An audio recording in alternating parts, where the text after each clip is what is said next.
Welcome back to Synology Online. I thought I would go over this one neat project I had for a customer. I have a customer, he's a doctor. In fact, he's a neurosurgeon, which is something even my son is wants to go to university for. In fact, he's going to be graduating soon.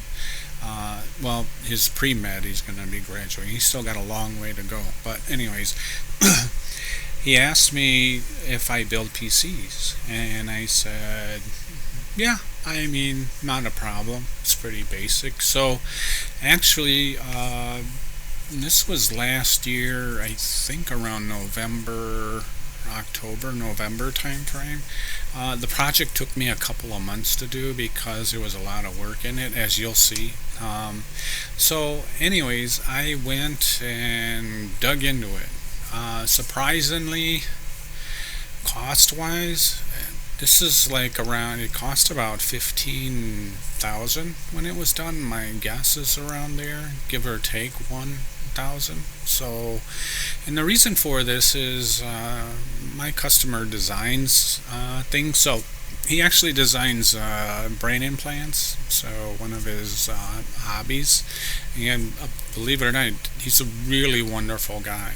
So I told him I'll tackle it, not a problem. And honestly, I didn't want anything for it, even though he gave me something for it. But I said, in my free time, I'll jump on it. So in this picture on the right, you can see exactly what we had to get and why it does cost so much, because the Suprim 5090s alone are like $4,000 for one, and there's two there.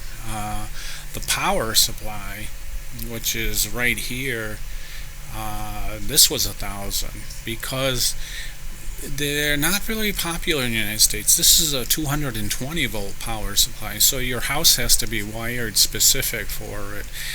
In fact, the box is right behind me over here. I still have it on the table, but this is the PX2200 Seasonic. Beautiful power supply. Can handle the 2200 watts. So we wanted it to be over wattage rated so that we didn't run into any issues with power. And there's a limit with house voltages at 120. I believe it's only 20 amps max on the 120. I can't remember, but all I know is we had to go to 220. I didn't even have a 220 in this one area, so I ran a 220 line from my fuse box. In fact, it's pretty easy. You just tap off of both sides of the bridge on yours and throw in a breaker. So actually the breaker does the tapping for you, since it's staggered in a breaker box. I was an electrician actually while I was in college.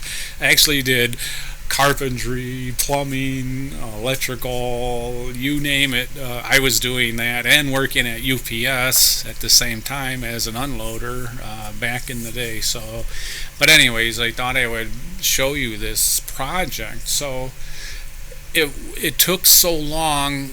Some of the parts took a while to get here, but the main thing was getting the GPUs in there. Now when I ordered the case, it said it'll hold the 2 GPUs. When I ordered the motherboard, it supports 2 GPUs. The problem was nobody ever said anything about sizes.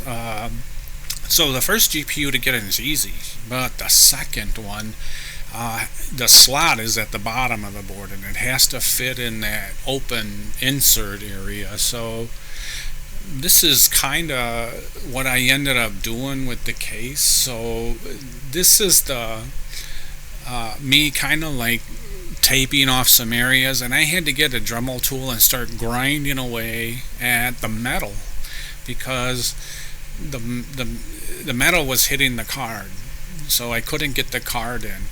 And in order for it to seat proper, it's really got to go in some more.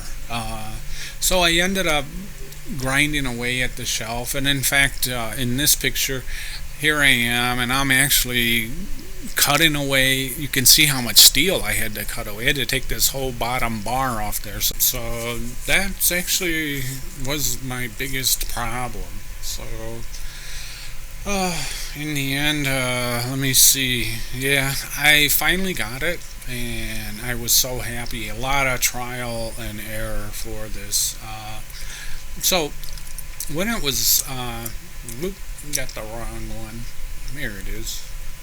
So you can see after I was done grinding away at this in this area, and this whole area is missing, I ended up painting it and protecting the whole edges so it wasn't sharp, so the GPU would fit in there. I ended up even cutting an extra slot in this area because there's two tangs on the GPU to get it in there. So that actually fitted in perfect. I was pretty happy with it.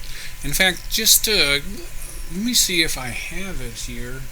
Just to give you an idea how big this thing is, these GPUs are massive.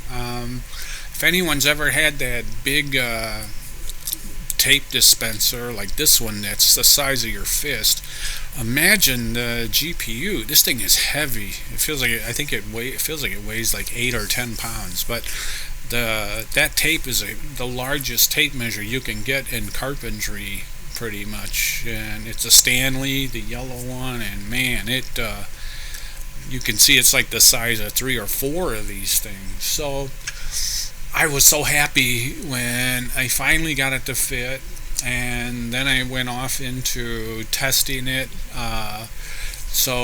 And actually, that's what this picture is. Here I'm actually starting to test. And if you see in the back here, there's this red meter back here. That was something I threw in there because I thought it was neat to monitor the temperature of the top GPU and the bottom GPU.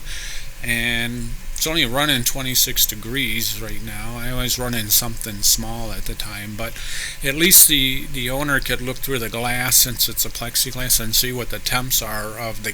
This temperature reading is actually being done on the cables because these are notorious for melting. It's really a problem with many RTXs. And check this out. I mean, a kickstand. I mean, the GPU is so heavy that MSI, who makes this card, actually provides a kickstand for the GPU because of the weight. You don't want the weight of that thing hanging down because you can crack your motherboard. So I thought that was pretty interesting to find that there's a set of kickstands inside of the GPU box. That was interesting. So in the end, let me see. In fact, here's another view of that kickstand holding one of the cards up. So you get an idea. I mean, I just threw it there just to hold the cards up because I'm still doing work in different areas. And I was running temps, making sure that was working even before I put the GPUs in. Here I was running. I always use GPU caps viewer for a lot of my GPU testing.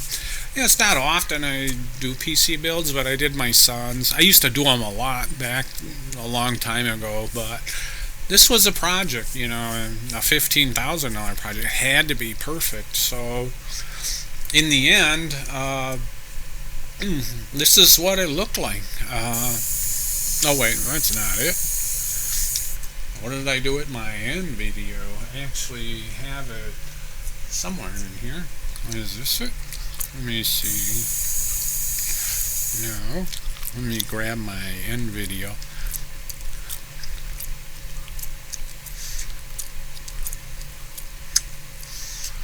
I have to pause this for a second. And sorry, I had a little glitch there. But anyways, now you can see what the end product looks like when it was finished. I was pretty happy with it, actually. So here it is running. Everything's together but the covers, and just checking things to make sure it was okay. So it ended up fitting right. The customer loves it, and gosh, I was so happy it was finally done. So Yeah, it was costly, but for the CAD work he does, this turns out to be a perfect scenario for him. The most worrisome thing, though, is I have to ship this back to Minnesota. So when I shipped it back, I actually sent it in parts. Now the GPUs I sent together, I sent the case together, I left the motherboard in it and protected it. So get ready for this. I sent both GPUs at the same time, okay? And I'm watching the tracking because, you're talking, $4,000 or $5,000 GPUs, and they're only going to Minnesota, which isn't far from here. I could drive there in a few hours. So anyways, with the tracking, gosh, next day, one's Minnesota, one's going to Indianapolis. Holy cow, what is going on? We didn't see any updates for a couple of days. The next thing you know, it's in Florida. Now we're worried, man. We got, these expensive GPUs. One's in Minnesota already, and one's in Florida. How did that happen? This FedEx, mind you. So I called them and says, what's going on? Because these are not cheap. These are expensive. Can you imagine going through claims with GPUs? It takes forever. So anyways, they said, there was a system malfunction, the BS story that you always hear that's not true. So anyways, it finally ended up in Minnesota, and customer put it together. He said he had his 220 set up, so it worked perfect. I actually spoke to him like a month ago, and because I wanted to get an update. How are things going? Do you need anything? Is it still running? Any issue with temps? He told me no. Everything is working perfect, and I'm like, thank goodness. It was temperatures I was most worried about, and I also told them keep an eye on those connectors and the temp readings I had in the back. So that's how it ended up. Not only was it done and so successful, we had that heart-pounding event of almost losing one of the GPUs on the way there. So good thing it all worked out. So, but anyways, thanks for stopping by. I thought I would drop this quick little video of something interesting you might find interesting to yourself. Thanks very much.